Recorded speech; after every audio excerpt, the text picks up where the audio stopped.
What'll it be? No idea, huh? Well, let me show you what's new on tap from ICM. Here is their brand new AH-1G Cobra late production in 1/35th scale. So, let's crack it open and take a look inside. Please, no gratuity is needed. So, helicopters. Not a fan, but I'm gonna try my best to sell this product to you fine people. As I mentioned, this is a 35th scale replicant of the AH-1 Cobra, built by the Bell Aircraft Company of the United States. First released in the late 60s, near the end of the Vietnam War, where it has been terrorizing helpless, underdeveloped countries, helping to give them democracy. Anyway, no more politics, let's just get into this kit.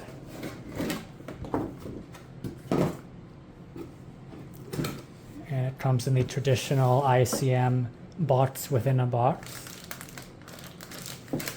And all the sprues are in one bag. We'll look at this later. And ICM does make their own line of paints. Perhaps if we do get more ICM kits in the future and the demand is there, we might bring these in. But there's really nothing special about them. You could use any paint line like Vallejo, AK, Tamiya. It'll all work.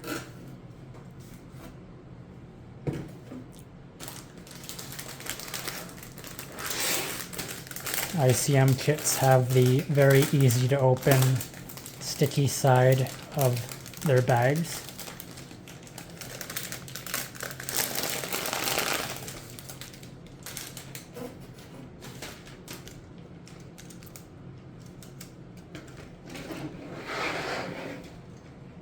So first sprue here is the fuselage and some parts for the cockpit, including 2 pilot seats, some bulkheads, and the flight deck. This was a twin-seater. They also have a open hatch so you can display the engine. Also, nice surface details with some raised rivets here. That's always a nice touch.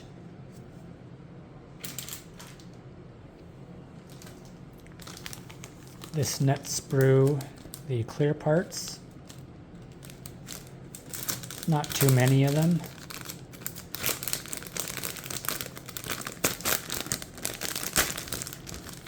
Basically all it is the different sections of the canopy and landing lights. And that's about it.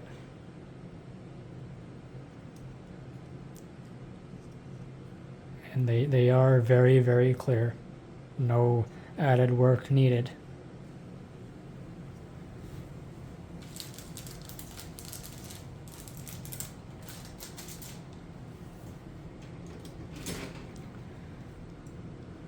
Over here we've got several parts for the engine.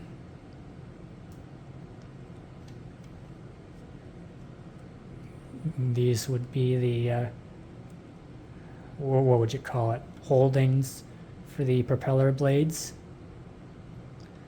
An instrument panel,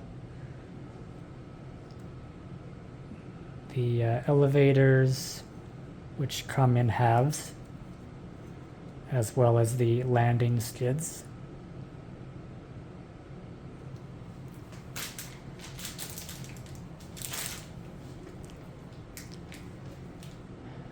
Next here we have the rudder, the housing for the turret, which holds the 20mm 6-barrel cannon, as well as the tail rotor.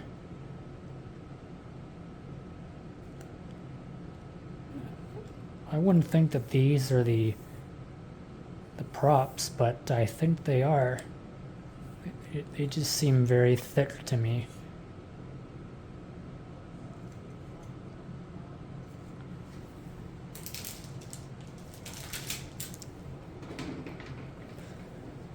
These last two sprues are basically copies of one another, so I'll just check out one.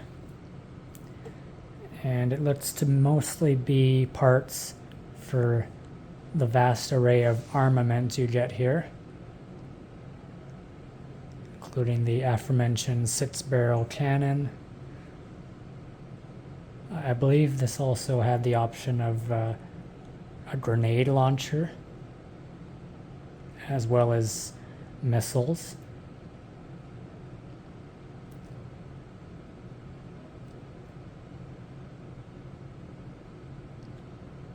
Perfect weapons to bring people some democracy.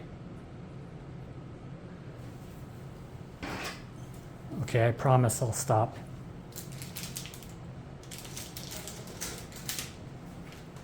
So yeah, that was all the sprues, not too many.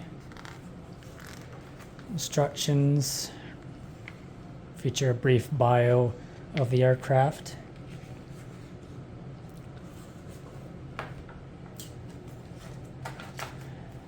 Also the parts map showing where everything is so you don't get lost.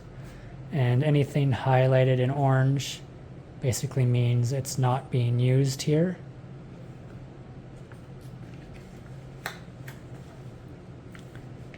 And we'll just skim through this quickly, as I don't want to run out of battery here.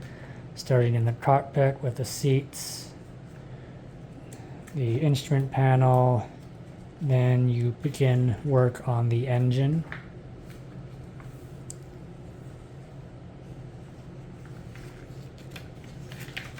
And for some reason, some pages are gloss and then other pages are matte. So you're basically attaching the cockpit into the fuselage, as well as the engine, bringing the halves together, adding the tail rotor, attaching portions of the fuselage, like the bottom half, the side doors. Then you're assembling the turret.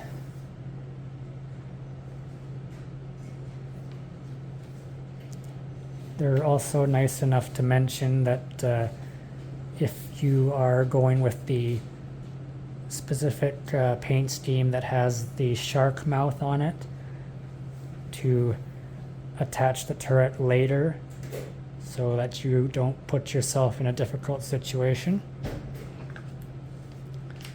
And basically these are all the options for armament.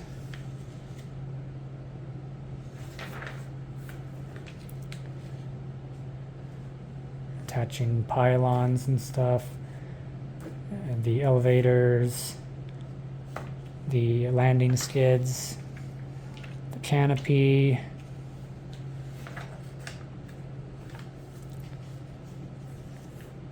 the access door for the engine, and yeah, apparently those are the props.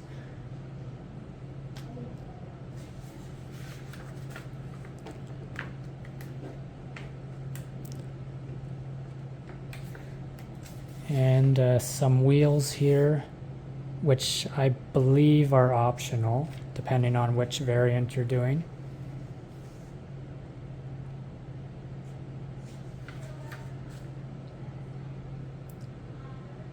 And Not that it's really needed here. This canopy isn't too complex, but they give you mask templates. So you just put your tape over that, cut it out, and place it onto the canopy.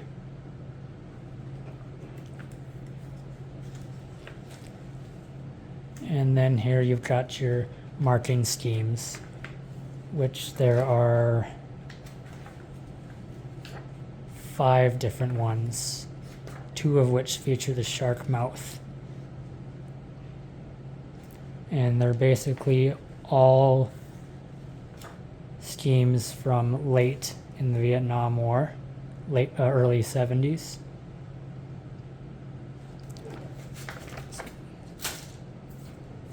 And last thing we have here is the decal sheet.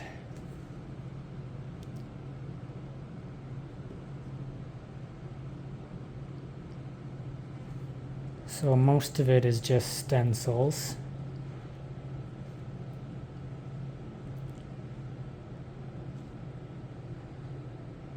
Looks like the film is pretty thin. Those should go on nicely.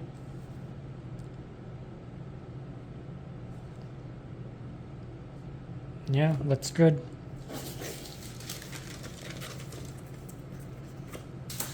And there you have it.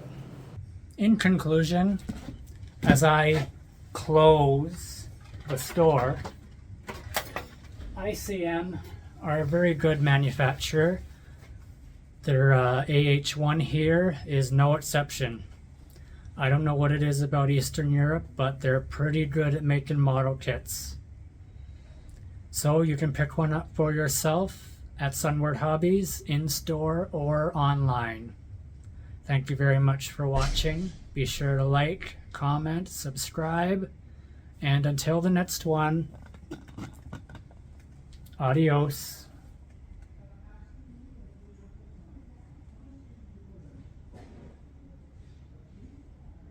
Look, pal, you don't have to go home, but you can't stay here. Come on, I'll call you a cab.